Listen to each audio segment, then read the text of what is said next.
there and welcome to Lorena's Labyrinth today. I'm Anah Parreli and I'm going to be talking with you today about the angel Micah, who is the angel of the divine plan. Before we do that though, I just want to say thank you very much for clicking on the video, for being part of the journey. As always, I invite people to leave their own comments, their experiences, their understanding, or anything more that they may wish to expand upon other than the video content that I put on here.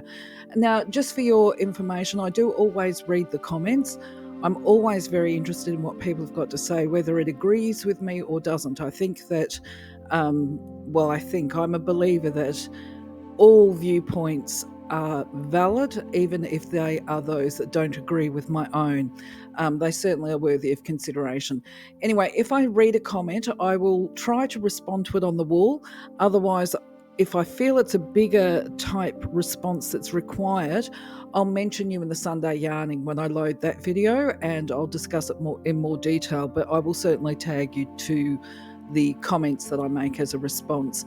Anyway, if you're new to the channel, you can find a whole range of videos about angels on the Angels playlist.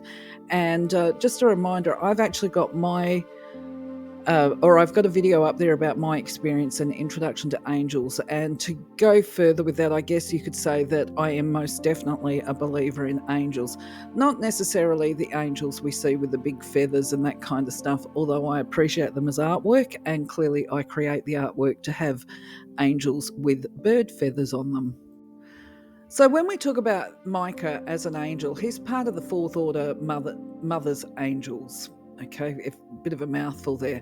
But either way, his personal task or role is that of the divine plan, as I stated. So his goal of creation is to oversee the spiritual evolution of our souls, yours, mine, and everybody else's, and to watch over this spiritual evolution and to seek opportunities to reveal to us the next part or the next step of our life purpose. Now, when we talk about the divine plan, some people call it the divine blueprint. They might call it the life path, predestination. All of these kind of things come into play. And we're going to talk about this a little bit more in the video, but I will try and keep it brief because the current lifetime that we're living in is only a small part of the entirety of our divine plan. And this lifetime is going to direct us to many different experiences so that we can actually become everything that we were intended to become or to be or to experience. And so throughout each individual lifetime, there is a process that includes the release of emotional baggage and the realization that our purpose actually includes what we wanted all along. It's what has been driving us. So I also do have videos up giving a brief outline of what the angelic hierarchy looks like and how that comes to transpire. I'm not going to go too far into it now, just suffice to say that we have orders of angels, and by that I don't mean superiority or whatever. This is simply about, in the human form we have Asians, we have Europeans, we might have African or Negroes or whatever we want to call it, right? But we're not actually all the same, and we're all the same at core, we're all spirits, but when it comes to the wrapping, we have different wrapping. And when it comes to the way we live our life and what shapes our values and informs our values or whatever as humans, this is one approach to life. When it comes to the angels, they have different shapes and forms, all very similar, but they also have specific purpose and task related to their to the order that they work under, the hierarchy. So, this is where the sayings as above, so below comes from. But when we talk specifically about mother's angels, they were created from a space of harmony, self-worth and acceptance. And their goal is I'm speaking generally here, and Micah is one of those that's involved with this. So from a general perspective, they are involved with the manifestation of divine, feminine and maternal love. And all the outward actions and activities that we do, they receive a new depth of heightened compassion and passion because emotions become a really powerful force that propels creation into existence. Now, when we talk specifically about Micah, his role is to direct emotional movements, to guide us and steer us to our right place or a divine place. our divine place. Okay.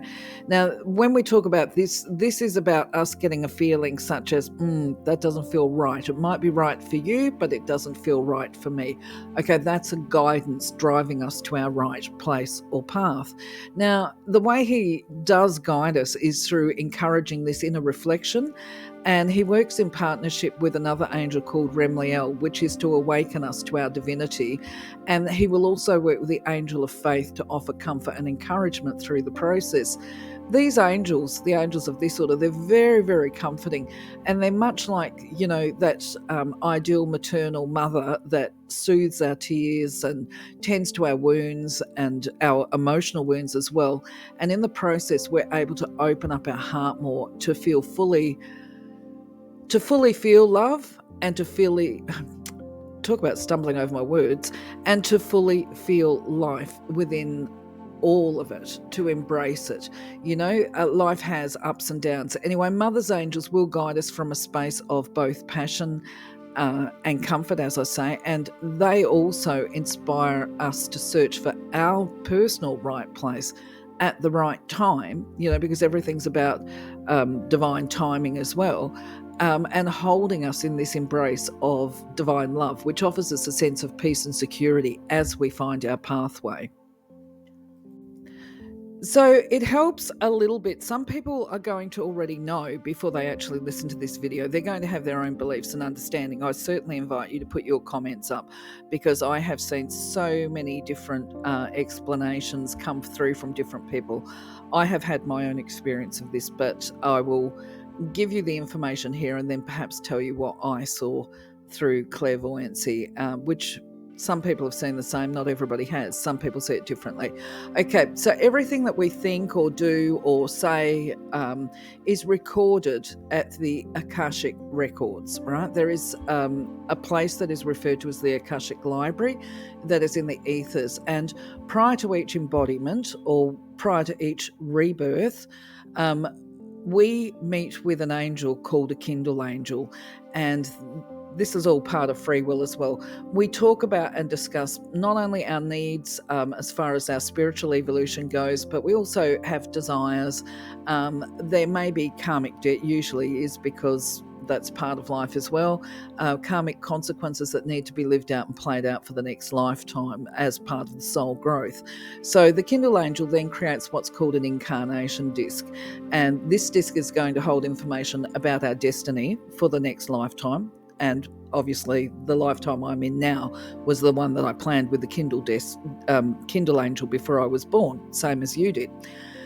Anyway, this is going to include information that we've agreed to, that is the important people that we're going to meet on our life path, any major events that might include crises, health issues, and the duration of our life. And as I say, any karmic indebtedness that remains to be worked out, that's going to be included on this disc. And this disc is made of what is referred to as mental substance and is placed in our mental body in the heart area. Now, I just want to backtrack for a moment, is because when I first learned of the Akashic Records, I struggled with that as a concept. And then I thought, well, I'll give it a try. I'll try and be open-minded and that kind of thing. And I did. And anyway, so I have conscious recollection of what I saw and what transpired when I managed to go there. That'll be a story for another video.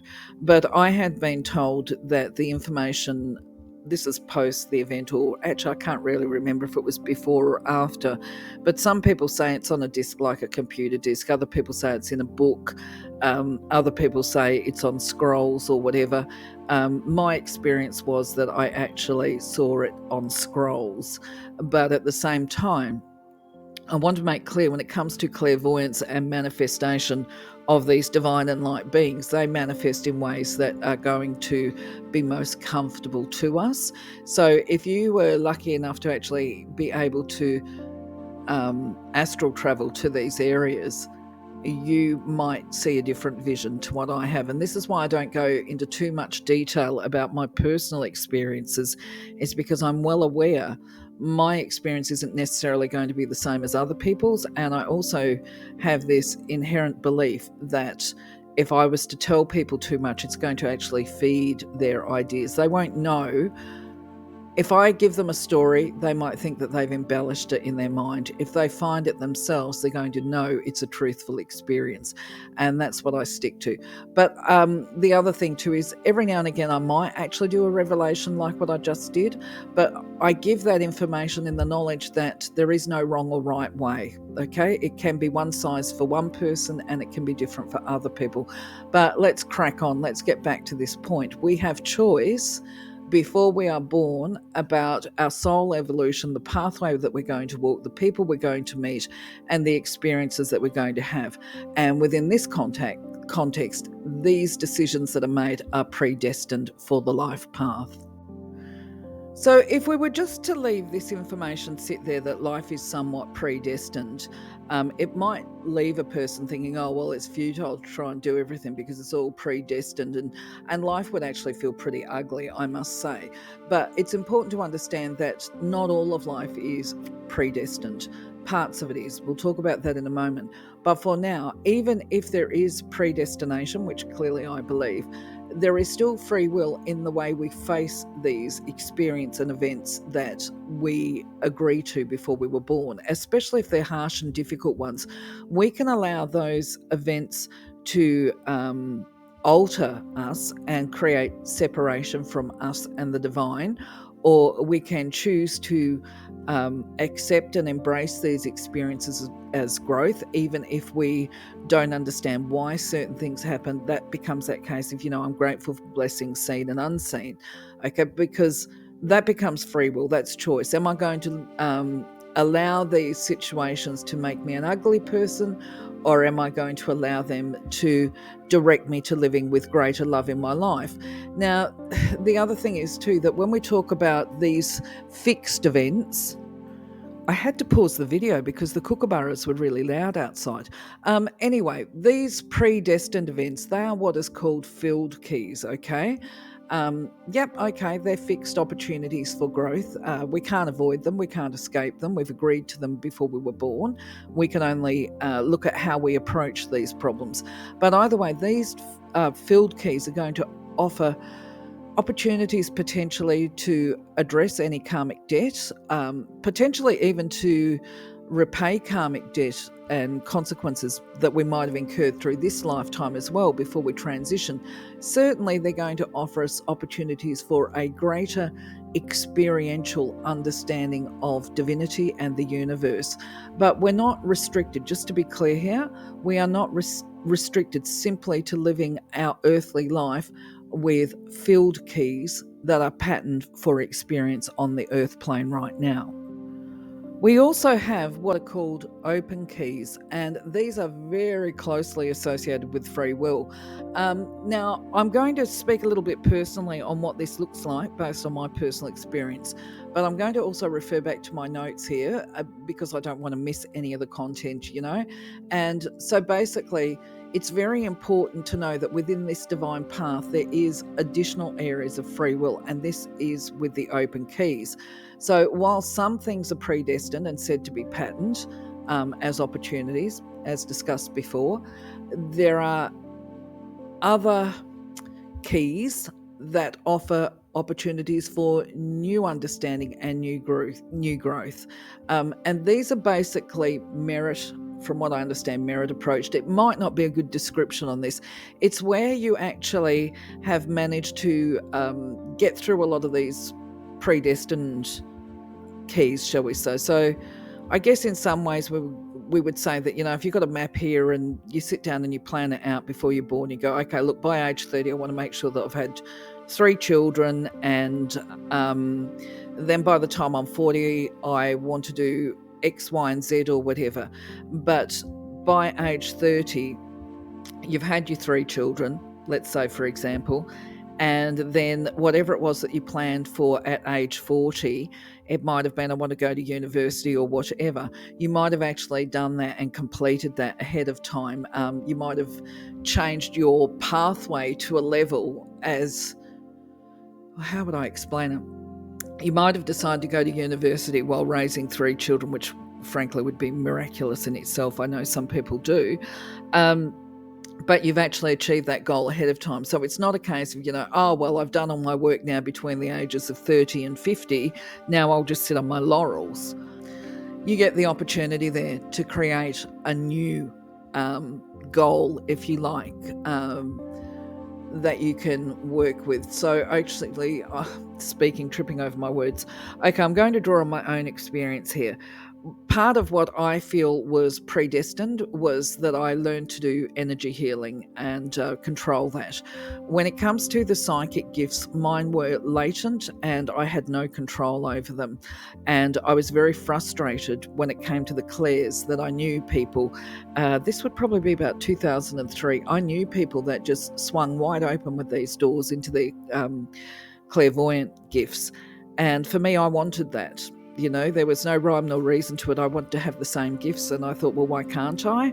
And what I learned down the track was that actually my choice, because I did choose to develop them, and then I worked conscientiously at developing them with a lot of hard work involved.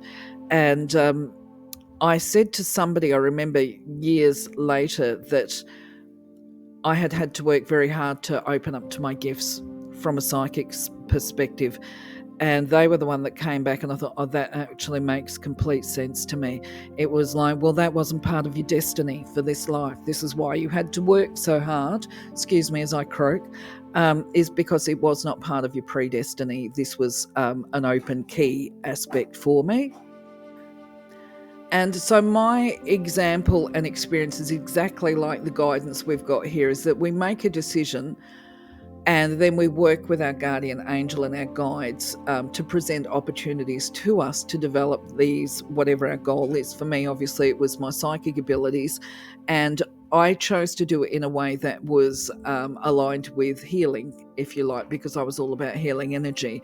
And when we enter into these times, it can be really exciting, because it is really exciting.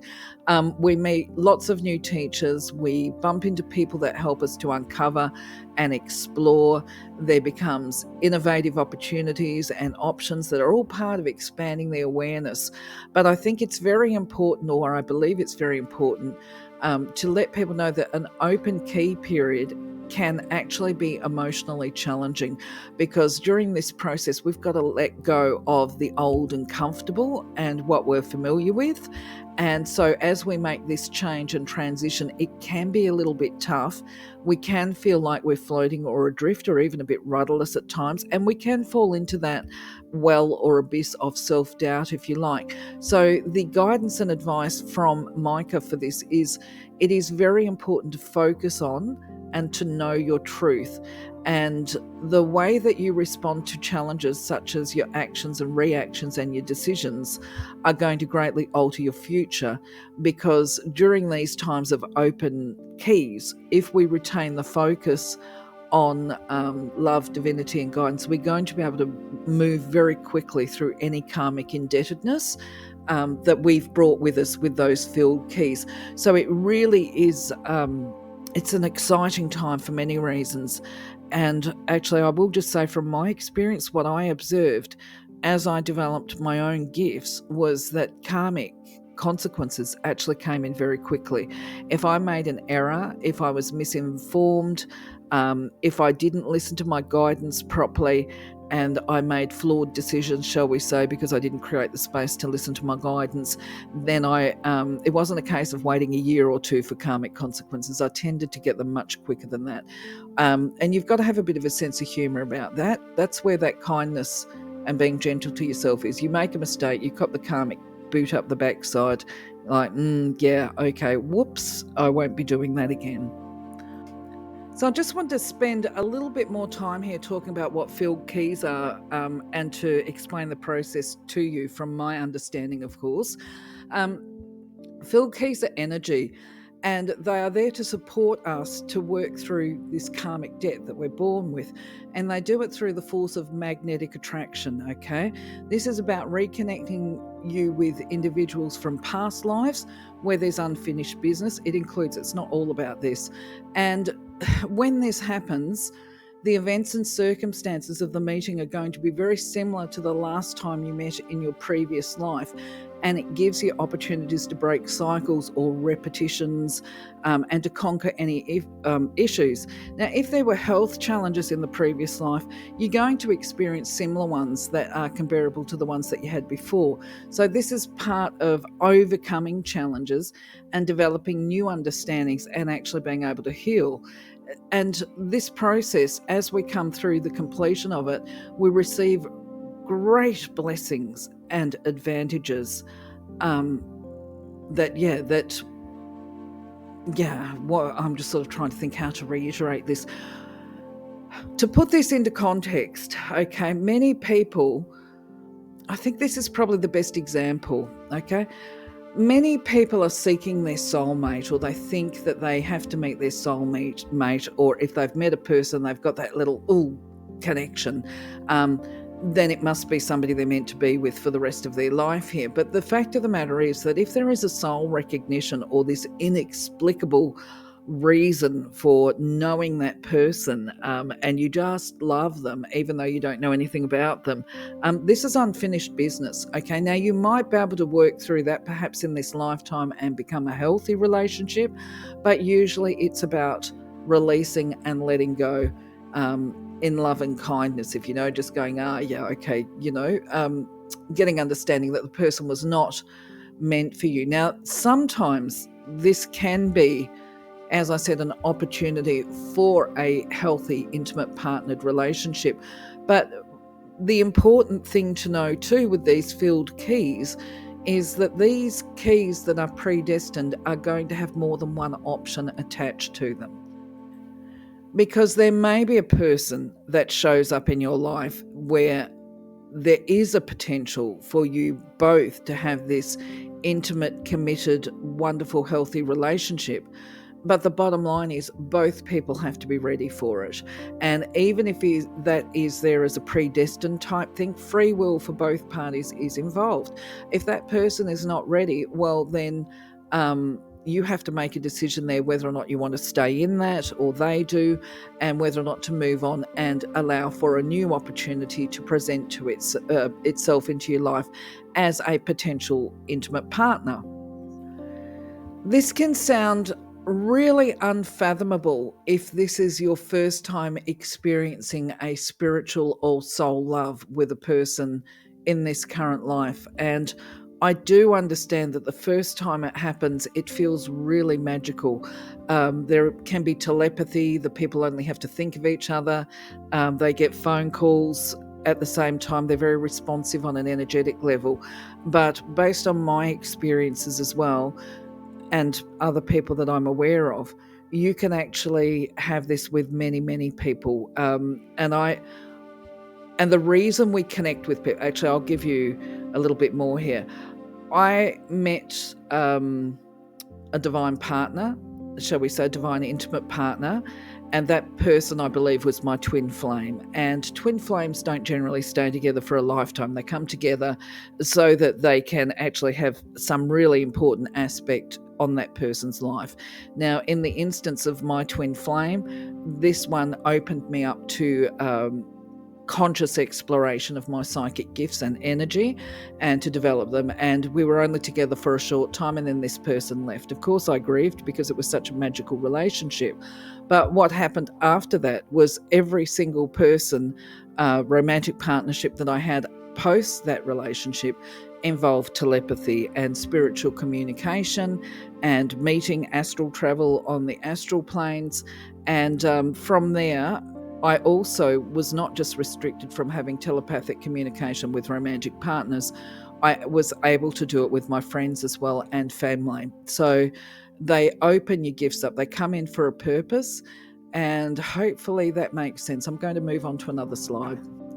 So just a couple of pointers here in regard to free will. It's very important to remember that you have free will before you're born. Pre-embodiment, you get to choose your path. You're actively involved in the experiences that you're going to endure through this lifetime, and that includes the positive ones and the challenging ones, because it's all part of growth and learning. And this is whether you recall it or not. As you foster and strengthen your divine connection, you will actually start to recognize and realize when these experiences are part of your divine plan, and whether or not you compounded any hardship for yourself through resistance, shall we say, or through flawed attitudes to problem solving, I guess, or bearing burdens. And this is where you also have free will today.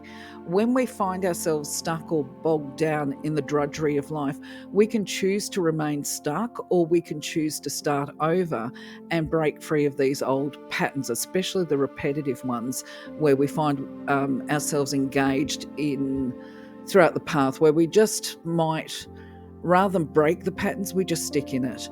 So you're always encouraged throughout this life path to take responsibility for yourself, your decisions, and to be determined to clear out everything that keeps us locked in a life that doesn't feel right for us. This can take some really brutal self-honesty, reflecting and taking a long, hard look at ourselves if we're unhappy as well. And as I say, it does require a level of brutal self-honesty, okay? But we also need to be compassionate through the process towards ourselves.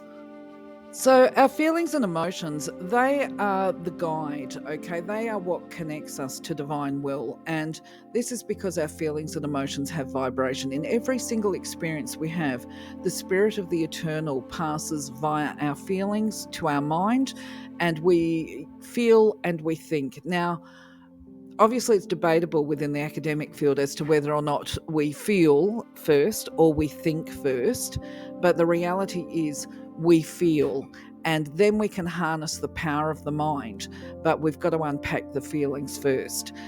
Because the feelings are that sensory aspect. Now, as humans, what is problematic for us is we become very good at repressing our emotions. The brain is a very powerful tool, and it doesn't always understand feelings, or it might not like the feelings we have. And by this, what I mean is that if you feel something and it's an uncomfortable feeling, or if a person feels something that is uncomfortable, which it could be anger or rage or one of those kind of emotions which we're now taught is socially unacceptable, if the mind doesn't like that feeling and goes, oh, no, that's not right, or, oh, no, I don't like anger, I'm a peaceful person, then they will seek to repress it and suppress it and tell you not to feel that way. Now, when we deny our feelings, we actually hand away our free will. At this time, we're very simply following the directions of a potentially very confused mind, or one that's misinformed. So the idea is that any issues that you face, and any feelings that arise, they're going to actually be guiding you to explore where that feeling comes from. What is it telling you about your life, yourself, any changes that you might need to be making? Now, any issues that we face in our field keys, which are the karmic debt, they're centered around the denial of feelings as well. And these can result in automatic and reflexive type behaviors, and sometimes they're so automatic that we don't even realize that we're doing them until we actually dig a bit deeper and allow them to come to the conscious surface and to our present awareness, if you like. And as I say, this can be behaviors as well. So if we get angry and we lash out, well, sometimes we don't feel anger. Sometimes we're not aware that we feel anger. We just see it in our own behaviour. So we might start, slam a door without meaning to, or whatever. And it's like, well, why did I slam that? Oh, I've got some hidden anger going down there. Well, what am I angry about? Well, I'm angry about X and Y. What does that say to me? In those people's behaviours, what is it saying to me that I don't like, either about me or about them? Or am I being judgmental, and really I shouldn't be judgmental? Or is this directing me to take a different path? Am I staying in an unhealthy situation? All of this is about showing us our choices and our free will. So, this emotional unpacking can, for some people, be a slow process of release. And for most people, not just some people, for most people, it is a slow process because there's usually, certainly, the more aged we become, the older we become on this physical path, there's a lot more to heal than we would initially think. And so, therefore, we're encouraged to be patient and kind and to continue to extend love and compassion to ourselves as we go through this process of release. The true feelings that we have are going to tell us the things that we don't want to know. And the other thing is to they may tell us things that we don't actually like or we don't want to do as well. On a conscious level, it might be telling us that it's time to leave a relationship, but instead we will talk ourselves out of that. We'll follow that flawed thinking, the voice of the mind, and stay in unhealthy situations. But our feelings will be guiding us to the right place and to happiness. And contentment. I mean, happiness, I think, is debatable as a word anyway, but we can talk about that another time. But where I'm going with this is sometimes the journey is leading us to end relationships, to change careers, to move locations and shift away from old friends and even from old supports. And this can be very difficult initially. But the reality is that through this process of change and shifting away, we're actually liberating ourselves from activities, people, environments that are no longer part of your particular purpose. Okay. You might actually find once you start digging deep in your feelings that you've been living a pretense and not being true to who you really are. So it becomes a case of opening your heart and your mind to recognize the right place, the right time, the right, and when I say right, this is divinely guided and divinely inspired. Your divine plan will also reveal new perspectives around your work and relationships, and other times it can be directing you to a person that might be a healer, is an example. But the idea is that as you go through this process of unearthing and change, transition always brings discomfort. There can be certain fears associated, but if you are following your divine guidance and sticking to your path, you have to trust the process. I say you have to. It will become part of trusting the process to lead you through to your divine purpose under grace in the divine way. Those are the sayings I stick to. So as we come to a close with this video, I just want to remind you that you can call upon the Creator and Micah to reveal to you your divine plan or to steer you towards your divine purpose. Remember, when you're invoking, you've always got to make that commitment in advance to be open to receiving your guidance and acting upon it, because it's all very well to go, can I have? But if you're not open to getting it, it's not going to happen. And when we make an affirmation, it actually states it energetically and creates the right conditions for receptivity. The other thing is, whenever we call and invoke, we should always finish with gratitude, because this is part of the attitude of ascension. It helps to raise our vibration and it helps to reaffirm and open us energetically to being able to receive the energy of the divine. But it's something you'd have to try. Don't just take my word for it. Give it a whirl and see what comes about for you. For now, though, I'll just remind you, you can make invocations and affirmations and communications, if you like, in any way, shape or form as you want with the Creator and Hamid. All you've got to do is actually start the conversation, and you can do it verbally or you can do it telepathically. It's up to you. It's your choice. So with this, I'm actually going to close out in a moment, but I want to, before I do so, thank you for being part of my journey. And actually, if you've got a sense of humour to appreciate this, I've had to stop and start the video a couple of times through the process of recording. And this is because of this dear little puppy. He has been so full on through a couple of these slides, so he really needs a walk, I'm sure. But he's been playing with the squeaky toy and running in and out. I think if you know anything about dogs, I'd like to call it zoomies. He's been doing zoomies. And so, yes, I need to go and give him some attention, but I decided not to re-record the slides, even though you might hear a bit of thumping in the background. That's what's going on. His name's Toby, okay?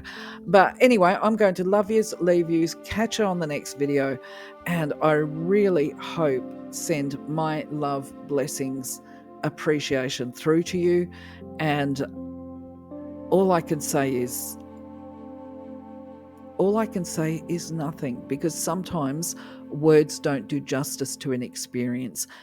I look forward to you connecting with the Creator and Hamid and telling me about your experiences. That would be wonderful. Have a blessed day. Take care. Bye bye for now.